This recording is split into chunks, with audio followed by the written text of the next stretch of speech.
We're really excited to be working with the DeLoach Family vineyards out in Sonoma. There's a cool backstory to them.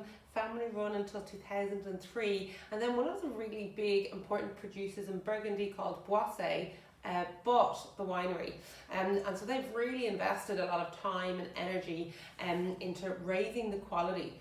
But what's amazing is that they've raised the quality whilst not raising the prices. A lot of the time in Californian wines you find that you either get the cheap and nasty stuff or the really expensive stuff. And the middle of the market, which is where these sit, they're between 20 and 25 euro. It's nearly impossible to get them, and it's nearly impossible to get really good ones. So these wines, we have a Chardonnay, a Zinfandel and a Pinot Noir. What they all have in common is that they've got this really elegant touch of oak. All of them will have a little bit of partial fermented oak to give like nuances, because oftentimes oak is like smack in the face. It's big and bulgy, whereas this is in fact really subtle use of oak. The Chardonnay was a NOFLA, the National Off-Licence Awards, White Wine of the Year in every category. So it topped all the white wine categories. It's a really, really lovely wine. Quite fat on the nose. It's got that real, everything you love about Californian Chardonnay.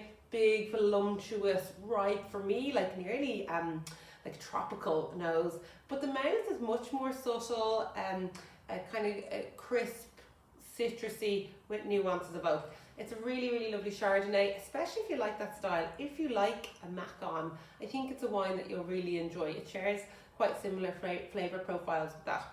And then the two reds, again, very similar for all the right reasons. A touch of oak in both of them. Zinfandel, I think a lot of people would know Zinfandel for being really ripe, really rich, with a lot of residual sugar.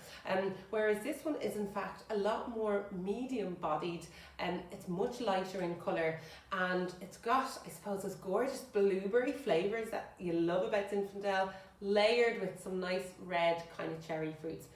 Gorgeous use of oak, gorgeous wine, really easy to drink. And what it also has is a beautiful texture, silky. And sometimes you'll taste wines and they're grainy and grippy and dry. And these wines, again, what they all have in common, you can really tell the same winemaker has, touched all of them. It's this lovely, silky, opulent mouthfeel. The Pinot Noir is my pick of the three. If I was going to drink them, I'd probably go Pinot in Chardonnay. The Pinot Noir is absolutely gorgeous. Again, the mouthfeel, I think, is probably one of my favourite qualities about it. Really elegant, really soft, really silky, and then just I think really quintessential about West Coast Pinot is, for me, I would call it like boiled cherry, like cherry sweet flavour, but layered with all these lovely spices and kind of earthiness that you like out of a Burgundy style. But it's definitely got that Western USA touch to it. Really, really gorgeous selection. Brilliant value for money, really deliver bang for buck at their price point. So if you like Californian wines, I really highly recommend the DeLoach range.